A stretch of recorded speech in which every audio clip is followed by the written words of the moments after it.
History is often perceived as a linear river, a relentless current that carries us all from the vibrancy of youth to the inevitable decay of old age.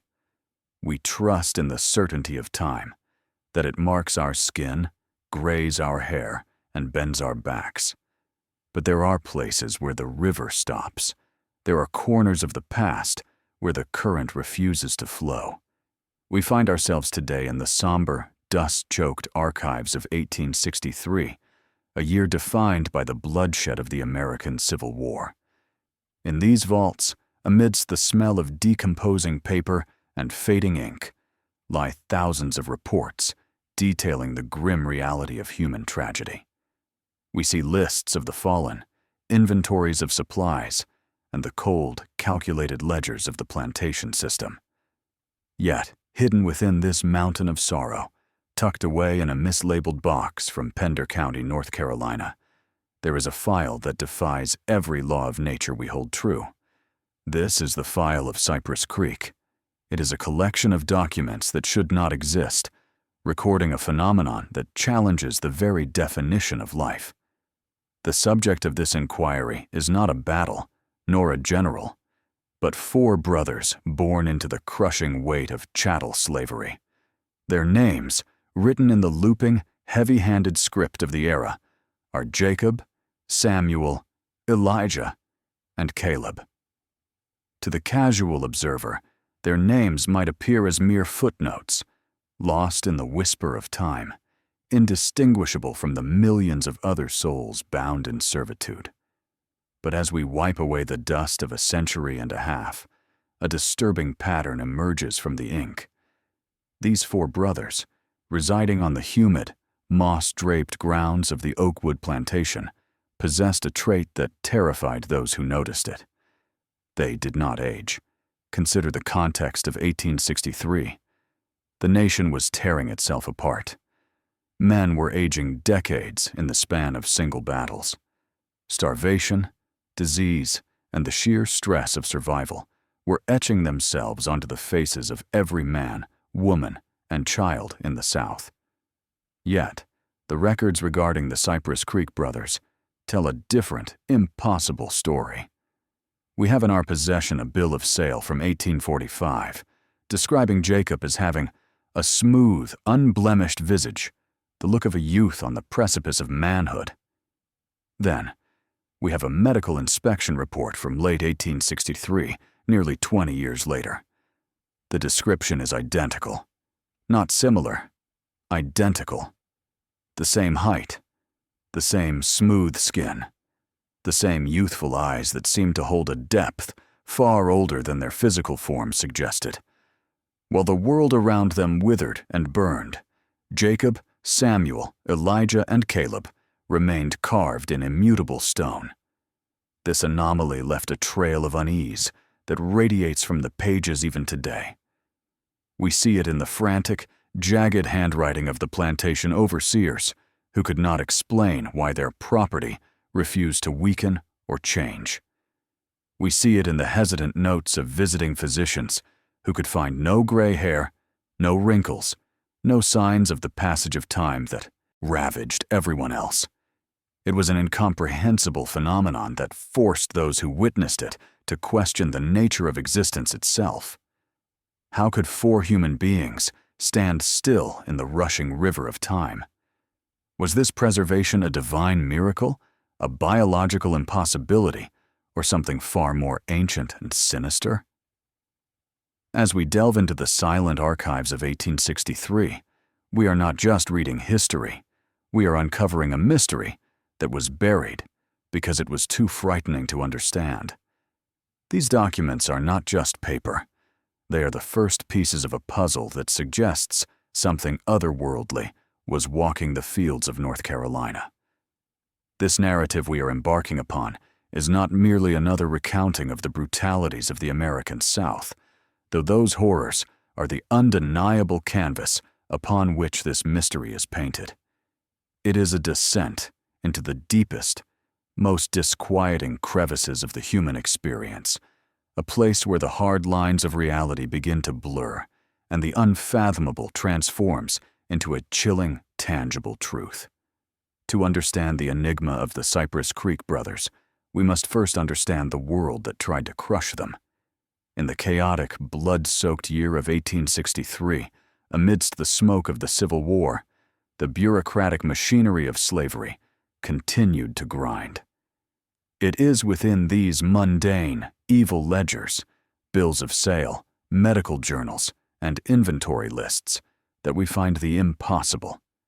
We are about to dive into a collection of testimonies and fragmented documents that pull back the veil on the fate of Jacob, Samuel, Elijah, and Caleb.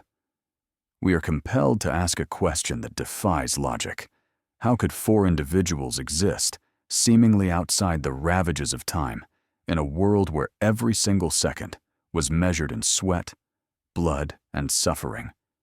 Consider the implication of agelessness in a system designed to work a human body to its breaking point. For a slave in the Carolinas, time was an enemy. It was the rising sun signaling labor, the setting sun signaling exhaustion, and the passing years signaling the decline of strength and value. Yet, for these brothers, the clock seemed to stop. We will examine the scribbled notes of confused overseers and the terrified whispers recorded in oral histories, attempting to piece together a puzzle that history has tried to forget. If you have ever found yourself staring into the shadows of the past, wondering about the stories that were too strange, too terrifying, or too miraculous to make it into the textbooks, then you have found your home here. This journey is for those who feel the pull of the unsolved, who understand that history is not just a list of dates, but a tapestry of forgotten voices. Your presence here, your curiosity, is the light that allows us to explore these darkened corners of the archives. As we peel back these layers, I invite you to join our growing community of historians and mystery seekers. Please, take a moment to subscribe to the channel and press the like button. It is a small gesture that makes a profound difference in our ability to bring these silent archives to life. Share your thoughts and theories in the comments below. Do you believe in miracles, or are there scientific anomalies we have yet to understand? Your engagement is the heartbeat of this investigation. Prepare yourselves. We are not just reading history today. We are unearthing a buried secret that challenges the laws of nature. What we are about to uncover in the midwife's testimony and the doctor's logs may forever alter your perception of the past. The chains of slavery were strong, but the mystery of the Cypress Creek brothers suggests there were forces at play that no chain could bind.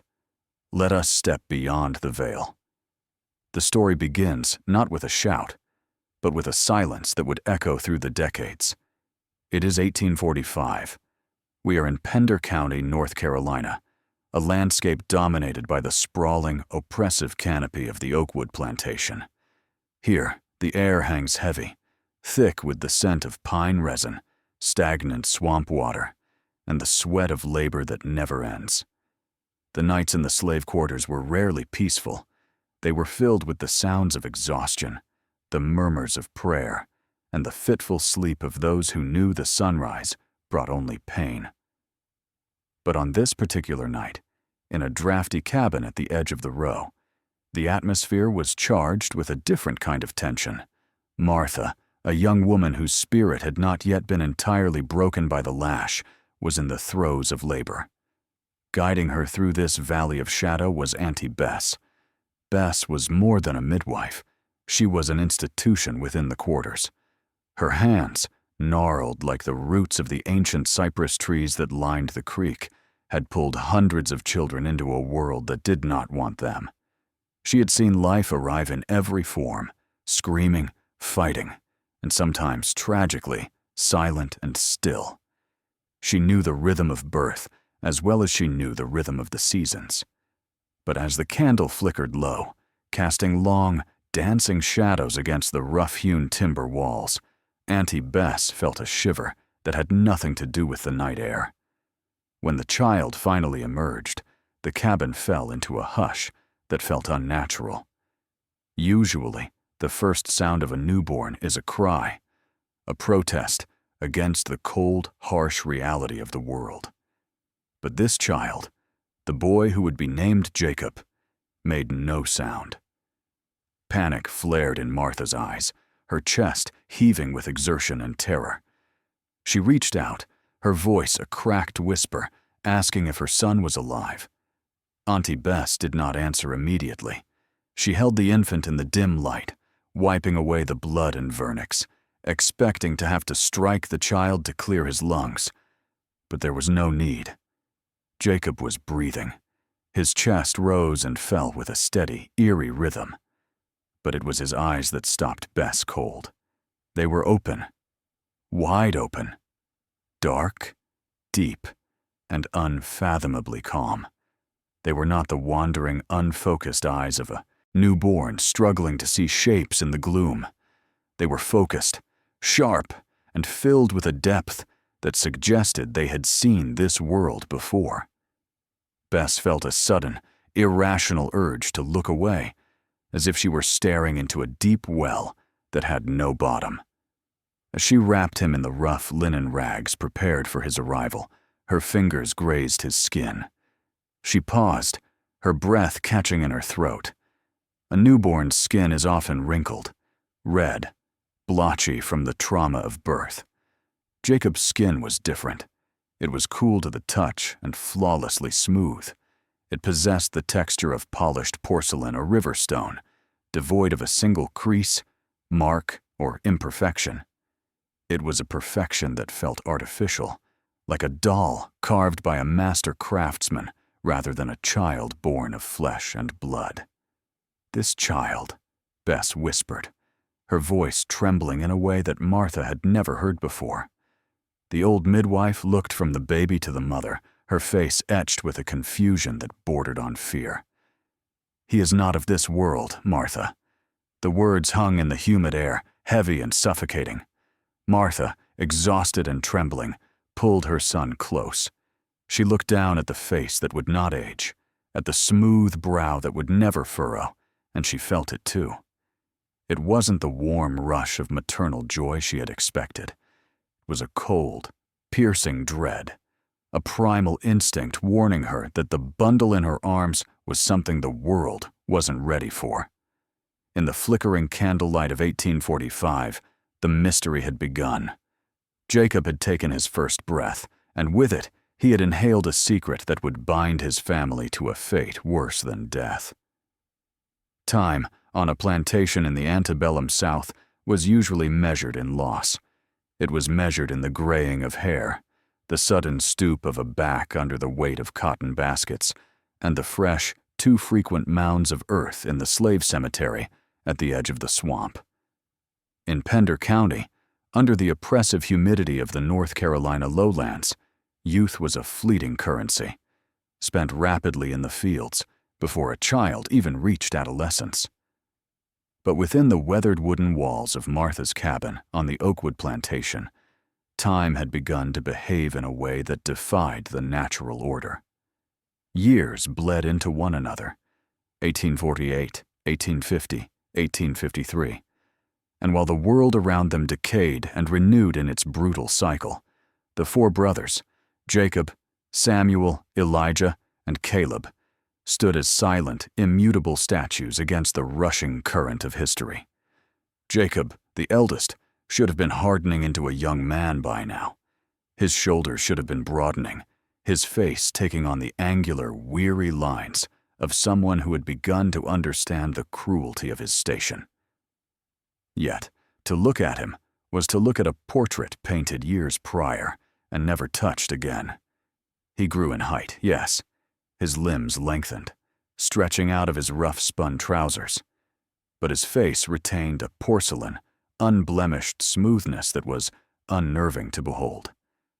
There was no acne, no darkening of the upper lip, no coarsening of the jawline. It was the face of a 5-year-old set atop the body of a growing laborer. And it wasn't just Jacob. Samuel, Elijah, and Caleb followed in this eerie procession of eternal childhood. They moved through the quarters with a synchronicity that unsettled the other residents, their games quiet, lacking the boisterous shouts of ordinary children, as if they were preserving energy for a life that would stretch far beyond the horizon. Martha, their mother, lived in a state of perpetual, suffocating anxiety. She loved them with a ferocity that only a mother in her position could understand. But that love was laced with a cold dread. Every evening, by the dim light of a tallow candle, she would inspect them. She ran her rough, calloused hands over their skin, searching for the things that should have been there. Where were the scars from the briars in the thicket? Where were the welts from the rough play or the accidental scrapes of plantation life? Their skin remained flawless, cool to the touch, and impossibly resilient. When the yellow fever swept through the quarters in the summer of 1852, taking 3 children from the neighboring cabin and leaving the adults gaunt and hollow-eyed, the 4 brothers didn't even cough. They watched the sickness pass them by with dark, ancient eyes that seemed to hold no fear, only a passive observation. It was Auntie Bess, the old midwife, who felt the weight of this anomaly most heavily. She had birthed generations on this land. She knew the rhythm of life and death better than anyone. She sat on her porch, smoking her pipe, her clouded eyes tracking the boys as they sat in the dust. To her, they were haints in the flesh, spirits caught in a loop. She noticed the small things that others missed. She saw how a mosquito would land on Elijah's arm, bite, and how the red bump would vanish within seconds, leaving no trace. She saw how Jacob fell from a loft in the barn, a fall that should have broken a bone, only to stand up without a wince, his gait perfectly even. Bess began to whisper to the other elders, her voice trembling with a superstition that was rooted in tangible fear. "They ain't ripening," she would mutter, clutching her charms. "The fruit that don't ripen rots the branch." Bess watched the unchanging geometry of their faces. A child's face changes month to month, the nose defining itself, the chin sharpening. But for these 4, it was as if a sculptor had finished his work at the moment of their birth and refused to alter it. They were trapped in a biological stasis. The other slaves began to keep their distance, making signs to ward off evil when the brothers passed. They weren't bullied. They were feared. There was a heaviness around them, a silence that dampened the air. Martha tried to hide them, keeping them close to the cabin, terrified that the overseer, or worse, Mr. Thorne himself, would take a closer look. She knew that in their world, anything different, anything magical, was not celebrated. It was destroyed or exploited. She washed their clothes and scrubbed their bodies, praying to a God she feared had turned his back on them, or perhaps had touched them too deeply. Was this protection? Or was it a slow-moving curse that was simply waiting for the right moment to reveal its true, horrific nature? As the years dragged on, the silence in the cabin grew louder, filled with the unspoken question. How long could they hide a miracle before it became a tragedy? The year was 1858.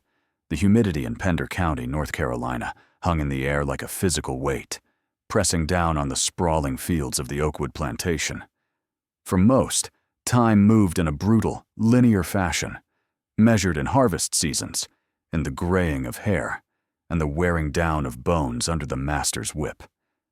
But for Silas Thorne, the plantation's owner, time had become a source of profound disturbance. Thorne was a man of cold logic, a calculator of human worth, who viewed the people he enslaved not as souls, but as assets on a ledger. He knew the depreciation of a field hand. He knew exactly how many years of labor he could extract before a body broke. Yet when he looked out from his veranda at the 4 sons of Martha, his mathematics failed him. Jacob, the eldest, had been born 13 years prior. By all rights, he should have been a lanky adolescent, his frame stretching, his face hardening into the mask of a man who knows only toil. Instead, Jacob looked exactly as he had 5 years ago, a child of perhaps 8 or 9, small, unblemished, and terrifyingly still. Beside him, Samuel, Elijah, and Caleb were frozen in even younger states of suspended infancy. It was an optical illusion that made Thorne's stomach turn. Seeing these small, childlike figures lifting heavy sacks of grain with the ease of grown men was a violation of natural law. Thorne began to watch them obsessively. He noted that while other children in the quarters suffered from the pox or bore the scars of the briar patch and the lash, these 4 remained pristine. Their skin was smooth, almost unnatural in its perfection, repelling the very dirt and grime of the fields. It was this unnerving preservation that led to the involvement of Dr. Alistair Finch. Dr. Finch was a man of science from Charleston, a practitioner of modern medicine who prided himself on his rationality. He had been summoned to Oakwood primarily to tend to Thorne's daughter, who had fallen ill with a persistent fever. However, after the girl had been treated and sedated, Thorne poured the doctor a glass of brandy and led him to the window. He pointed toward the barn where the brothers were stacking wood. Thorne didn't speak of curses or magic. He spoke of biology. He asked the doctor simply to explain why his property was not aging. Intrigued, Dr. Finch agreed to an examination.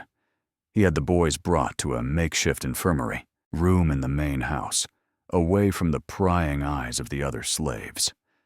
The air in the room was thick with the smell of alcohol and stale tobacco. Finch started with Jacob.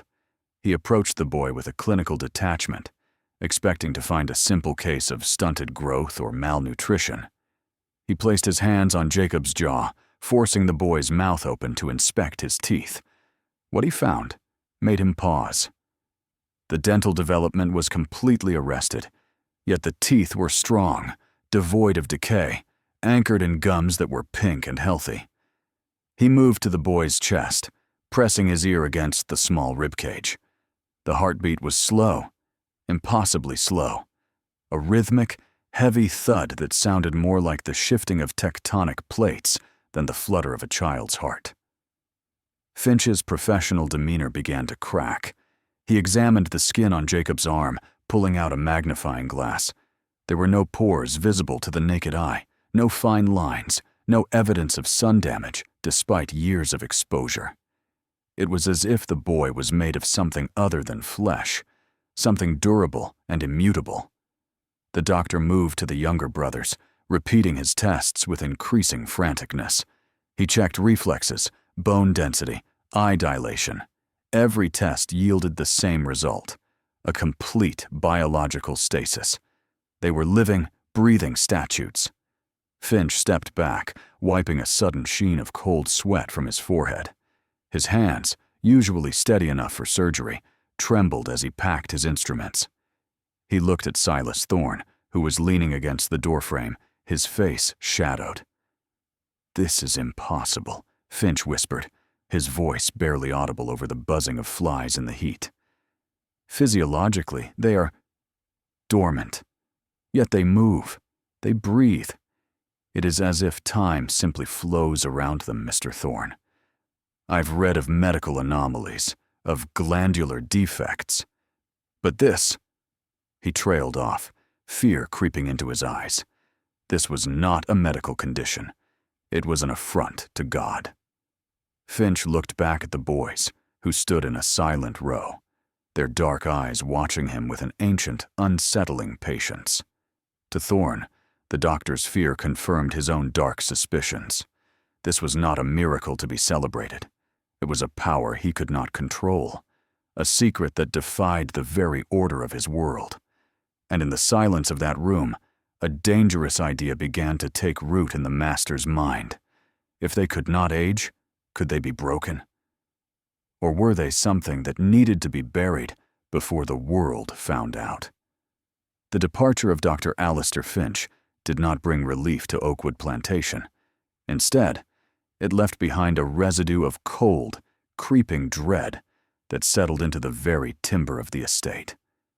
For Silas Thorne, the doctor's muttered diagnosis of impossible was not merely a medical curiosity. It was an affront to the natural order, a terrifying suggestion that something ungodly had taken root in his soil. The year was 1860, and while the entire nation was a tinderbox, waiting for the spark of civil war, a different kind of battle was being waged in the shadows of the master's mind. Thorne found himself watching the brothers, particularly the eldest, Jacob, with an obsession that bordered on madness. He looked for horns, for cloven hooves, for any sign that would justify the cold pit of fear in his stomach. But all he saw was youth that refused to fade, skin that refused to wrinkle, and eyes that held a stillness far too deep for a slave born in the dirt of Carolina. The pretext for the violence came on a Tuesday in late August, when the heat rose in shimmering, suffocating waves off the cotton fields. 3 sacks of prime cotton were reported missing from the gin house. It was a clumsy fabrication. Thorne knew the inventory better than anyone, and theft was virtually impossible under his draconian watch. But truth was irrelevant when fear demanded a sacrifice. Jacob, now chronologically 15, but physically appearing much younger and simultaneously ageless, was dragged from the quarters. He offered no resistance, no plea for mercy, a silence that only infuriated Thorne further. As the overseers bound Jacob's wrists to the rough, sun-bleached wood of the whipping post, the entire enslaved community was forced to gather and watch. Martha stood near the front, held back by 2 hands, her screams stifled into sobbing whimpers.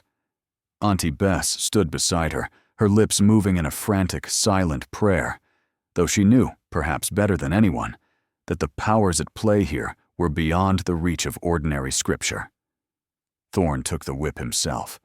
This was not just punishment. It was an interrogation of the flesh. He wanted to see the boy break.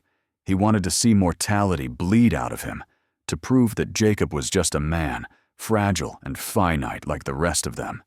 The first crack of the lash tore through the humid air, followed by the sickening sound of leather meeting skin. Jacob's body jerked, a natural, involuntary spasm of pain, but he did not cry out. A gasp rippled through the gathered crowd, a collective intake of breath that seemed to suck the oxygen from the yard. Thorne struck again and again, the violence rhythmic and brutal. Blood began to flow, dark and vivid against Jacob's smooth, unblemished back. To any observer, this was a gruesome, yet standard scene of plantation horror.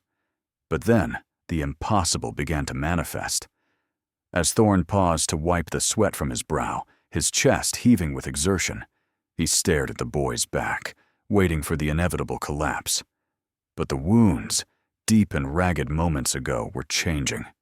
The blood, instead of flowing freely, seemed to clot and recede with unnatural speed. The torn flesh did not just hang, it appeared to be knitting itself back together, the skin stretching and sealing over the trauma in real time, visible to the naked eye. It was a biological impossibility, a visual glitch in reality that made Thorne's knees weak. He stepped closer, the whip hanging limp in his hand, his eyes wide with a mixture of awe and revulsion. Where there should have been scar tissue forming over weeks, there was fresh, smooth skin appearing in seconds. The boy was healing not like a human, but like something elemental, as if the earth itself was repairing him to preserve its secret. Jacob turned his head slightly, his cheek resting against the rough wood of the post. His eyes met Thorne's. There was pain there, certainly. The nerves had fired, the agony was real. But beneath the pain lay that terrifying, ancient patience. It was a look of profound pity, a look that said, "I will outlast this. I will outlast you." It broke Silas Thorne. He dropped the whip into the dust, backing away as if the boy were radioactive. The silence that followed was absolute. The birds had stopped singing. The wind had died down. Martha, seeing her son's back whole again, felt a new kind of terror wash over her, the realization that her son could not be saved because he could not be destroyed. Thorne retreated to the big house without a word, locking the doors, finally understanding that he did not own these brothers. He was merely holding them captive, while time itself waited for them to be free. The whipping post, meant to be a symbol of dominance, had become an altar to a mystery that would haunt the archives of 1863 forever. The brutal spectacle at the whipping post did not break Jacob. Instead, it shattered the perception of reality for everyone watching on the Oakwood plantation. The silence that followed the healing of his wounds was heavier than the humid air of the Carolina Low Country. It was a silence born not of peace, but of a profound, unsettling confusion. In the cramped, drafty cabins of the slave quarters, where privacy was a luxury no one could afford, the whispers began. They started low, shared over flickering candlelight, or in the brief moments of respite between the overseer's shouts. But soon, they spread like a fever through the community. The brothers, Jacob, Samuel, Elijah, and Caleb, were no longer just Martha's boys. They had become something else, something separate from the natural order of life and death that governed the plantation. For the other children born into the crushing weight of chattel slavery, childhood was a fleeting, perilous season. Disease was a constant specter in the quarters. The heat of the summer brought dysentery and cholera. The damp chill of winter brought pneumonia and the coughing sickness.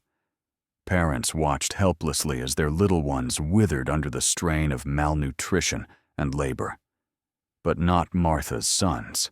The other mothers began to notice it first. When a wave of measles swept through Pender County in 1861, claiming the lives of 3 children in the neighboring cabin, the 4 brothers remained untouched. They did not flush with fever. Their eyes did not glass over. They played in the same dust, drank from the same stagnant water, and breathed the same stale air, yet they remained terrifyingly pristine. They didn't even bear the common scars of childhood, the scraped knees, the burns from the hearth, the welts from insect bites. Their skin remained as smooth and unblemished as polished marble, a stark contrast to the rough, weathered textures of the world around them. Martha, a woman whose soul had been tempered by years of hardship, found herself caught in a torment unique to her.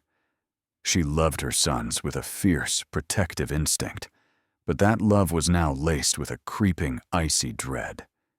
She would watch them sleep, holding a candle close to their faces, searching for a wrinkle, a blemish, any sign that they were mortal, that they were human in the way she understood humanity. But night after night, she found nothing. While the children of her peers grew taller, their faces hardening into the features of men and women burdened by labor, her sons seemed to exist in a suspended animation. They grew in stature, yes, but the essence of their youth did not fade. It was as if time flowed around them like water around a stone, touching them, but never changing them. She saw the envy in the eyes of other mothers, an envy that quickly curdled into suspicion. To be immune to death in a place where death was the only certainty was not seen as a blessing. It was seen as a pact with something dark. As the brothers grew older, their physical differences became impossible to ignore in the fields. Under the brutal, relentless sun of a North Carolina July, when the air was thick enough to choke on and grown men collapsed from heat exhaustion, the brothers worked with a mechanical, tireless rhythm. They did not sweat. They did not pant for breath. Their endurance was not just superior, it was inhuman. The overseers, usually quick to find fault, stopped whipping them, not out of kindness, but out of a superstitious unease. There was something deeply disturbing about the way Caleb would lift a heavy sack of cotton that would buckle the knees of a strong man, his face registering no strain, his breathing even and calm. They became isolated, not by fences, but by the invisible wall of their own anomaly. The other enslaved workers began to make the sign of the cross when the brothers passed, averting their eyes, fearing that whatever unnatural vitality fueled these boys might be stolen from those around them. The isolation deepened with the coming of winter. It was an unusually harsh season for the region, with frost coating the fields in a silver shroud. Firewood was rationed, and the quarters were freezing.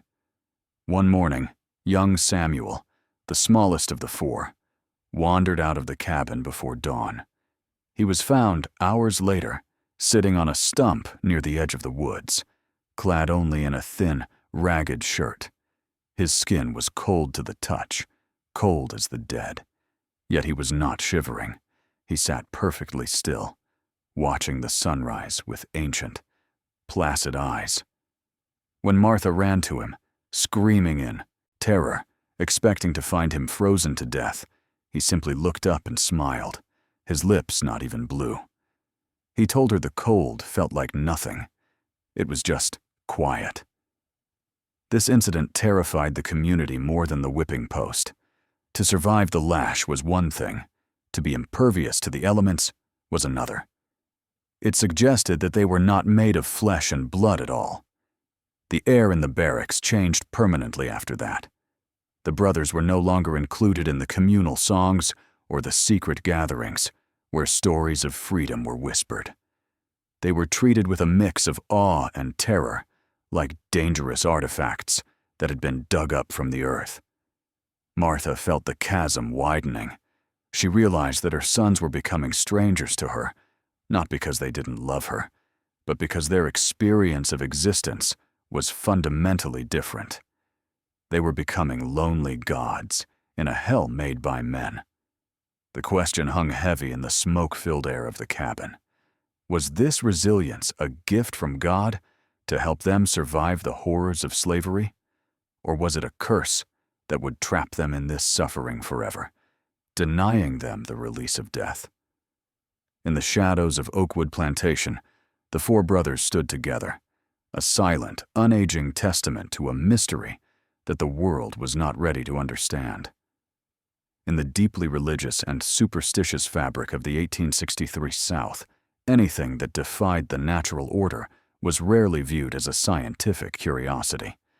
Instead, it was immediately branded as a spiritual abomination.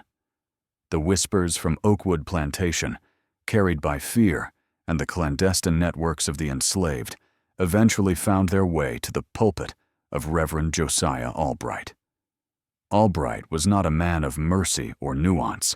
He was a vessel of Old Testament fury, a preacher who saw the world in stark contrasts of divine light and abyssal darkness. To him, the rumors of four boys who refused to age were not idle gossip, but a siren call of the devil himself, a direct insult to the biblical mandate of dust returning to dust. When he arrived at Oakwood Plantation, the air itself seemed to thicken with judgment.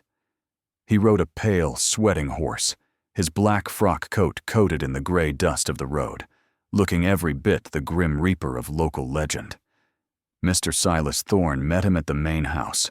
Thorne, ever the cold pragmatist, was less concerned with theology and more concerned with the stability of his workforce.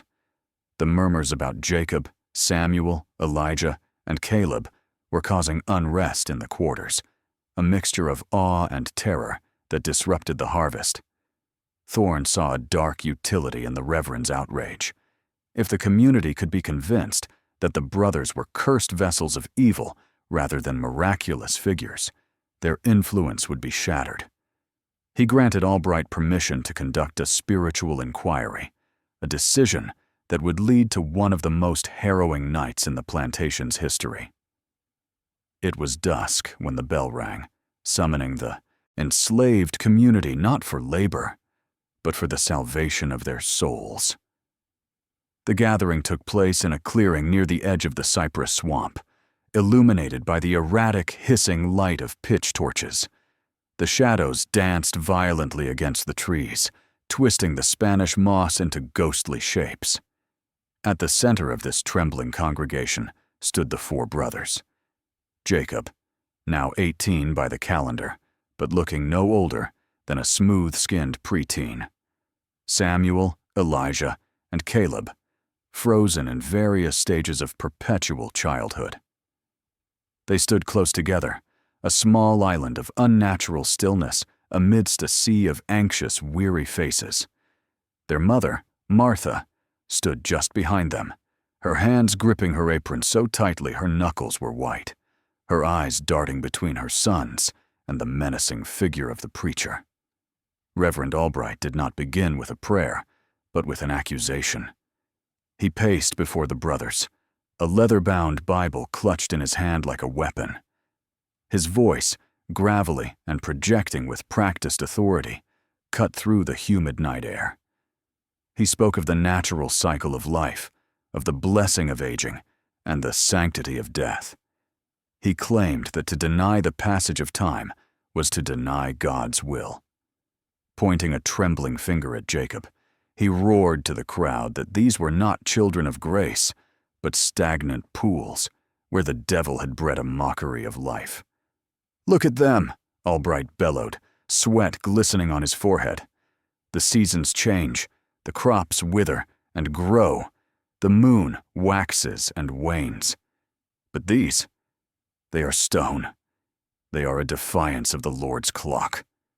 The sermon was designed to terrify, and it succeeded.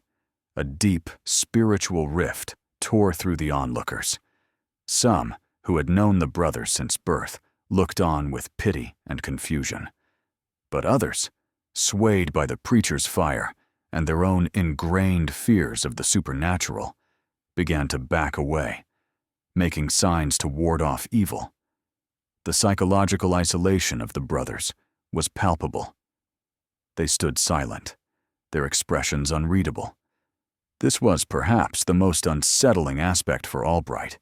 He expected tears, pleas for forgiveness, or the wailing of a sinner. Instead, he was met with the deep, ancient patience of Jacob's eyes that seemed to hold a wisdom far beyond his physical years, a silent mirror reflecting the preacher's own vanity.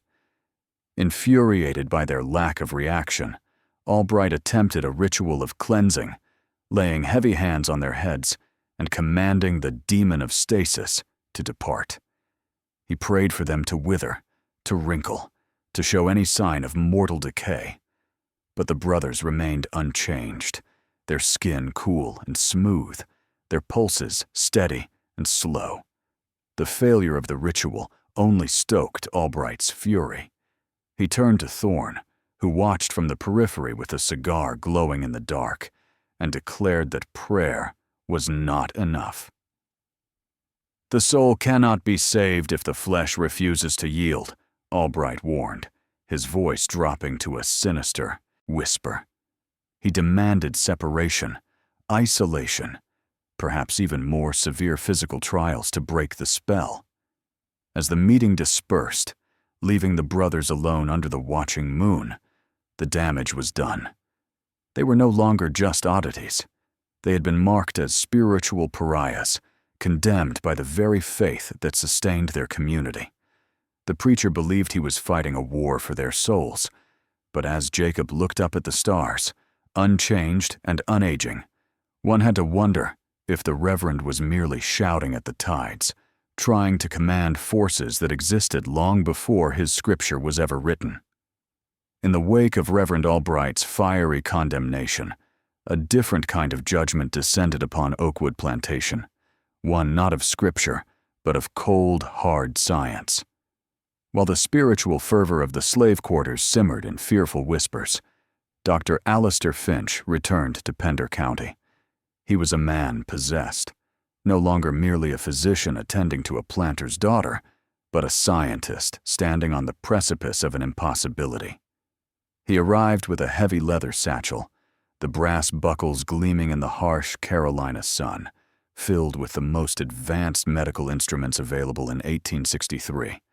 Calipers, refined microscopes imported from Europe, and glass vials for preservation.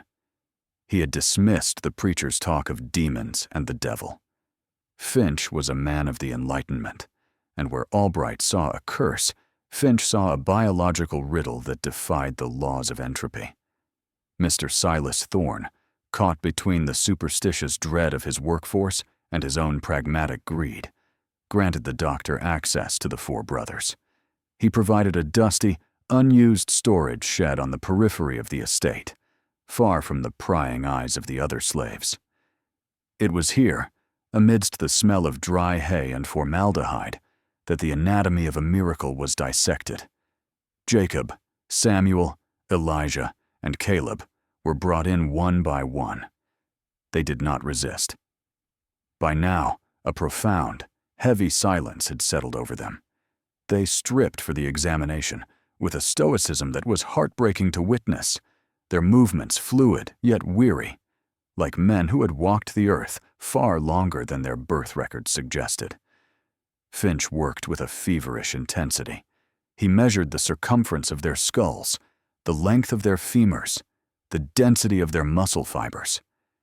He noted that despite the malnutrition common among the enslaved population, their bone density was extraordinary, showing none of the brittleness associated with hard labor or poor diet. But it was the scars, or rather, the lack of them, that made Finch's hands tremble. He examined Jacob's back, where the whip had cut deep only 3 years prior. The skin was flawless. It was not just healed, it was pristine, as if the trauma had never occurred. The dermal layers had regenerated with a perfection that was medically impossible. There was no scar tissue, no keloids, only smooth, unbroken skin that felt cool to the touch, like polished marble. Driven by a desperate need to understand, Finch performed invasive procedures that bordered on the unethical. He took samples of blood, skin, and hair. Under the lens of his brass microscope, adjusting the focus with sweating fingers, he observed the cellular structure. What he saw stopped his breath. In every biological specimen, cells show signs of degradation, the slow, inevitable march toward death. But here, in the dim light of the shed, Finch stared at cells that appeared suspended in a state of perfect preservation. It was a biological stasis. They were not just aging slowly, they were not aging at all. The very mechanism of decay seemed to be absent from their physiology. It was as if time flowed around them, but not through them. Overwhelmed by the magnitude of his discovery, Finch rushed to the main house to confront Silas Thorne. He found the plantation owner in his study, nursing a glass of bourbon, the ledger of his profits open on the desk. Finch, usually composed, was disheveled and frantic. He pleaded with Thorne, his voice cracking with emotion. He argued that these 4 men were not merely slaves to be worked or sold. They were the most important scientific discovery in human history. "This is not a curse, Silas," Finch implored, slamming his hand on the mahogany desk. "This is the anatomy of a miracle. We must protect them. We must study them. If we can understand this, we could unlock the secrets of life itself. You cannot treat them as livestock." But Silas Thorne did not see a medical breakthrough. He looked at the doctor with cold, hooded eyes, calculating the risks. He saw the unrest in the quarters, the superstitious fear of the preacher, and the potential for the Union Army, or worse, abolitionists, to hear of immortal men. Thorne realized that something he could not control was a threat to his power. To him, the brothers were a liability, a freak of nature that would bring only ruin to Oakwood. He listened to Finch's desperate plea to keep the brothers together for observation, to shield them from the brutality of the war, and he said nothing. In the silence of that study, Thorne made a decision that had nothing to do with science or mercy. He ignored the doctor's begging, seeing only the need to bury the truth. Science had offered a chance for salvation, but the cruel reality of 1863, driven by profit and fear, had already sealed their fate. The candle flickered on Silas Thorne's mahogany desk, casting long, dancing shadows that seemed to mock the order he so desperately tried to maintain at Oakwood Plantation. It was late in the autumn of 1863. Outside, the Civil War was tearing the nation apart, a chaotic backdrop that Thorne found himself uniquely positioned to exploit. Dr. Finch's scientific pleas had fallen on deaf ears. Where the doctor saw a medical miracle, a biological impossibility that could unlock the secrets of life itself, Thorne saw only a liability. The whispers in the slave quarters had grown too loud, the preacher's condemnation too public. To keep the brothers was to invite scrutiny, perhaps even an investigation that could strip him of his property. But to kill them? Thorne was a businessman, cold and calculating. He realized that if their condition was indeed permanent, they possessed a value that exceeded mere labor. They were commodities of endurance, driven by a perverse alchemy of fear, greed, and a desperate need to regain control over his own domain. Thorne arrived at a chilling conclusion. He would not destroy the anomaly, he would disperse it. He viewed the four brothers, Jacob, Samuel, Elijah, and Caleb, not as human beings, nor even as typical slaves, but as cursed artifacts that needed to be buried in the deepest, darkest corners of the Confederacy. The war provided the perfect cover. Transit was dangerous, records were easily lost in the smoke of battle, and questions were rarely asked when gold changed hands in the dead of night. Thorne began a secret correspondence, bypassing the public auction blocks of Charleston or Savannah. He sought out buyers from the most isolated, unforgiving environments the South had to offer, men known for their brutality and their silence. The separation was orchestrated with military precision. It happened under the cloak of a moonless night, stripping away any chance for a tearful farewell or a mother's embrace. Jacob, the eldest, whose eyes held the weight of decades despite his youthful skin, was sold to a sugar plantation deep in the fever-ridden bayous of Louisiana. Thorne knew the mortality rate there was catastrophic. If Jacob survived where hundreds died, his value would only increase, yet he would be too far away for the rumors to trace back to North Carolina. Samuel was sent west, sold to a rugged outpost in the Texas interior, a place of dust and isolation, where the law was merely a suggestion. Elijah and Caleb, the younger ones, were split between a turpentine camp in the dense pine forests of Georgia and a remote cotton holding in the Mississippi Delta, places where men disappeared and were never heard from again. The cruelty of the transaction was not just in the distance, but in the erasure. Thorne returned to his study that night and opened the plantation ledgers, the silent archives of his sins. With a steady hand, he dipped his pen into the inkwell and committed administrative murder. Next to the names of the four brothers, he did not record the sale. Instead, he wrote fabrication after fabrication. Jacob, deceased, yellow fever, winter 1863. Samuel, runaway, presumed drowned. He systematically falsified the history of Oakwood, severing the paper trail that bound the brothers to his land. He was dissecting the mystery, hoping that by isolating the organs of this strange phenomenon, the body of the legend would die. But the true tragedy played out at the gates of the quarters. Martha, who had watched her sons grow in years but not in age, was awakened by the sound of wagons and the heavy boots of the overseers. She did not scream, at least, not at first. She stood frozen, a figure of absolute devastation, as her children were shackled and loaded like livestock. The bond between these four brothers, a connection forged in the inexplicable nature of their existence, was being brutally snapped. As the wagons rolled away in different directions, disappearing into the swallowing dark of the woods, Martha collapsed into the dust. Her grief was a soundless void, a heartbreak so profound it seemed to stop time itself, much like the condition of her sons. She was left with nothing but the memory of their unaging faces, looking back at her with that eerie, ancient calm, now scattered like seeds in a hurricane. Thorne believed he had solved his problem, that he had neutralized the threat by diluting it across the South. He didn't realize that by sending them away, he hadn't buried the secret. He had merely planted it in 4 different soils, ensuring that the mystery of the brothers would not end at Oakwood, but would instead metastasize across history.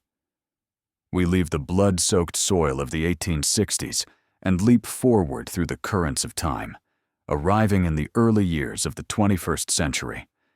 The setting changes, but the shadows remain just as long. We find ourselves in Charleston, South Carolina, a city where the past is never truly dead. It is merely catalogued. Down in the climate-controlled subterranean vaults of the South Carolina Historical Society, the air does not smell of pine and sweat, but of recycled oxygen and decaying paper. It is a sterile purgatory for the forgotten, a place where the voices of the dead wait to be heard. Here, surrounded by floor-to-ceiling metal shelving, we meet Dr. Evelyn Reed. She is a young, meticulous archivist, her hands clad in white cotton gloves, her eyes scanning lines of ink that have turned sepia with age. She's not looking for ghosts. She's looking for tax records, property disputes, the mundane bureaucracy of the antebellum South. But history, as Dr. Reed is about to discover, has a way of ambushing those who dig too deep. It began with a simple discrepancy in the Oakwood plantation ledgers. Evelyn was cross-referencing inventory lists, human inventory, for a dissertation on the economic collapse of Pender County during the Civil War. She pulled a leather-bound folio dated 1845, the year of Jacob's birth. There, in the neat looping cursive of a plantation clerk, was the entry: male child, Jacob, born to Martha. Value, $50. It was a standard, horrifyingly bureaucratic notation. Evelyn turned the page, skipping ahead 5 years, then 10. She pulled a second volume, the 1855 tax assessment. She found Jacob's name again. Jacob. Male. Age, 10. Consistent. Expected. But then, her fingers traced the spine of a third volume, a hastily bound collection of papers from 1863, the height of the war's chaos. She found the entry for the brothers: Jacob, Samuel, Elijah, Caleb. Her eyes narrowed behind her reading glasses. Beside Jacob's name, the age was listed not as 18, as the math of the universe demanded, but as approximate physical age, 10. Samuel, who should have been a teenager, was listed as child, 6. At first, Evelyn assumed it was a clerical error, a lazy overseer copying old data. But the pattern repeated. She found a bill of sale from late 1863, drafted by Silas Thorne himself. The document described Jacob as a boy of 10 years, small of stature, unblemished. Evelyn felt a cold prickle at the base of her neck. You do not sell an 18-year-old field hand as a 10-year-old boy. The difference in value, in labor potential, is astronomical. Unless he truly looked 10. Unless he hadn't changed. She began to pull every box associated with the Thorne estate, disregarding her original research. The silence of the archive seemed to deepen, pressing in against her eardrums. Buried at the bottom of a mislabeled box, filed under livestock and miscellaneous medical, she found a fragmented journal. The cover was water-damaged, the leather rotting, but the name inside was legible: Dr. Alistair Finch. The handwriting in the journal was not the steady hand of a professional. It was jagged, frantic, the script of a man writing by candlelight while looking over his shoulder. Evelyn deciphered the faded ink. November 1862, one entry read: I have taken samples of the dermis. There is no cell death, no senescence. It is as if the biological clock has been smashed. God help me. They are static in a flowing river. Another page, torn and stained with something dark, perhaps wine, perhaps blood, contained a single terrified scrawl: Thorne knows. He sees the profit in their permanence. He calls it a curse, but he calculates it like a grotesque investment. Evelyn realized she was holding the testimony of a man who had stared into the abyss of the impossible. These were not myths or folklore. These were clinical observations. But the most haunting artifact was not made of paper. Tucked between the pages of Thorne's correspondence, letters that coldly discussed the dispersal of the assets to hide the evidence, was a small folded square of rough homespun cloth. Evelyn unfolded it gently. It was a piece of an apron, or a dress, perhaps. Embroidered into the coarse fabric, with thread that had once been bright red, but was now a dull rust, were 4 small symbols. They were not English letters, nor were they random designs. They looked like protective sigils, perhaps West African in origin, or something created out of pure maternal desperation. This was Martha's handiwork. Evelyn could almost feel the trembling of the mother's hands as she stitched these marks, a silent prayer to protect her children who were being sent away into the void. The realization hit Dr. Reed with the force of a physical blow. The discrepancy in the ages wasn't an error. It was the cover-up of a miracle, or a monstrosity. Silas Thorne had scattered them not just to sell them, but to hide them, to break the set, so that no one would notice the 4 brothers who refused to wither. The archives, usually a place of dry facts, suddenly felt alive with a terrifying secret. Evelyn looked around the empty basement, a sudden paranoia seizing her. She wasn't just reading history anymore. She had stumbled upon a cold case that had been waiting 140 years to be solved. And the most chilling part was the final letter from Thorne, dated December 1863, which Evelyn read with a trembling breath. They are gone. Separated. Let the dust settle over their names. If they don't age, then let them be forgotten, for eternity is a long time to suffer. Evelyn closed the folder, her heart racing.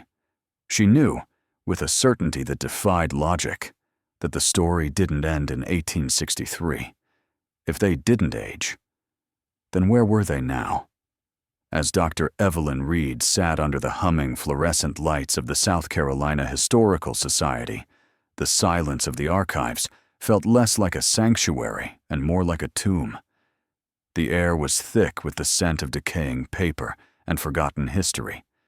But what lay before her on the table smelled of something far more pungent. Fear. She had spent months piecing together the fragmented lives of Jacob, Samuel, Elijah, and Caleb, tracing their existence through the cold, transactional ledgers of the Oakwood plantation. But the document she held now, a fragile, water-stained page tucked inside the leather binding of Dr. Alistair Finch's medical journal, changed everything. It was not a medical report. It was a map, disguised as madness. At first glance, the page appeared to be the ramblings of a man losing his grip on reality. The handwriting, unlike the precise copperplate of Finch's earlier notes from 1858, was jagged, erratic, and pressed so hard into the parchment that the ink had bled through to the other side.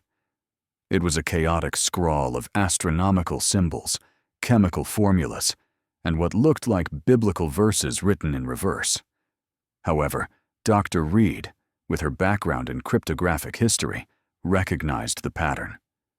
It was a visionaire cipher, keyed to a specific phrase found in the family Bible of the Thorne estate. As she painstakingly decoded the text, letter by letter, the erratic scribbles transformed into a coherent, terrifying message. The deciphered text did not speak of medical cures or biological anomalies. It spoke of geography. Dr. Finch had not just observed the brothers, he had tracked them. The document contained a series of coordinates, precise latitude and longitude points that pointed far beyond the borders of North Carolina. One set of coordinates led to the deep, impenetrable bayous of the Atchafalaya Basin in Louisiana, a place where runaway slaves often sought refuge in maroon communities, disappearing into the mist. Another pointed to the rugged, isolated peaks of the Cumberland Gap in Tennessee. A third pointed to a small, unmarked island off the coast of Georgia. Beside each location was a date, not from the 1860s, but later, 1874, 1889, 1902. The implications were staggering.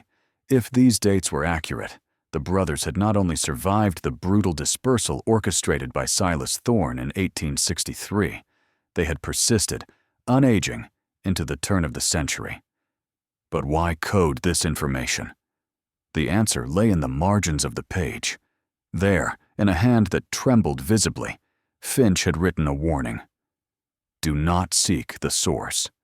The blood does not just sustain, it remembers. Thorne believes he has scattered the seeds, but he has only spread the root.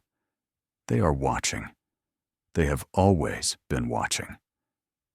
Dr. Reed felt a chill that had nothing to do with the archive's air conditioning. The unfinished symphony was not just a metaphor for their interrupted lives. It was a literal warning. The cipher suggested that the brothers were not merely victims of a biological quirk, but carriers of something ancient, something that Dr. Finch had terrified himself by discovering. The coordinates were not just locations, they were containment sites. The realization hit her with the force of a physical blow. The story didn't end in the 19th century. The anomaly that kept Jacob, Samuel, Elijah, and Caleb young was not a static gift.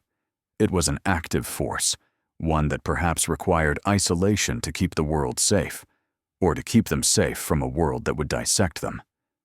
As she turned the page over, she found one final, chilling detail. A sketch, rough but unmistakable, of a pocket watch, the same one Jacob was rumored to have carried. But the hands of the watch were missing.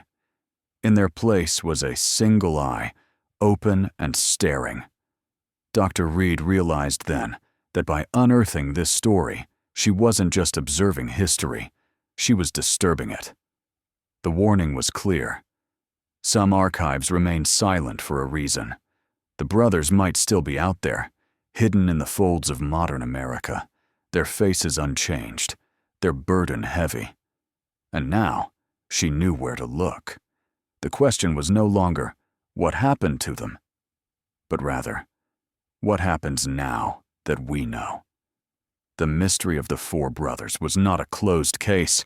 It was a dormant fuse, and Dr. Reed had just struck the match.